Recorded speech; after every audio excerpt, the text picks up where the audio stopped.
দেখুন আমার এই ভাইটি আজকে পোলোভাটায় কতগুলো মাছ পেয়েছে আপনারা শুধু একটু দেখুন। এক বস্তা বড় বড় প্রায় 2-3 কেজি সাইজের কিন্তু রুই, মৃগেল, ব্ল্যাক কাপ দেখতে পাচ্ছি।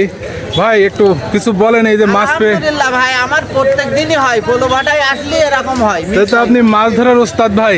আমি 12 মাসই মাছ মারি ভাই। এই যে দেখুন, তিনি কিন্তু আসলে জানেন কিভাবে মাছ ধরতে হয়। প্রচুর মাছ পেয়েছে আজকে। আগের দিন 8টা পাইছিলাম ওই বিলে। আগের দিন 8টা পাইছিলাম। 8টা, আগের দিন 8টা মাছ পাইছে ভাই। ফ্রিজে আজকে 12টা হয়েছে ভাই, ফ্রিজে জায়গা আছে ভাই? ফ্রিজই তো নাই ভাই। গরিব মানুষ ফ্রিজ পাবো ও, তাইলে মাছ কি করবেন এত? মাছ সব খাই। দেখুন কত মাছ পেয়েছে। এটাই কিন্তু আসলে পোলোভাটার মজা। এই মাছ নিয়ে এখন কিন্তু বাসায় যাবে, বাসায় যেয়ে দুপুরবেলা কিন্তু রান্না করে খাওয়া হবে, তাই তো? এইটাই মজা। সবাই ভিডিওটি বেশি বেশি শেয়ার করে দিন, দেশ এবং দেশের বাইরের সকলকে দেখার সুযোগ করে দিন। আসসালামু আলাইকুম। ওয়ালাইকুম আসসালাম।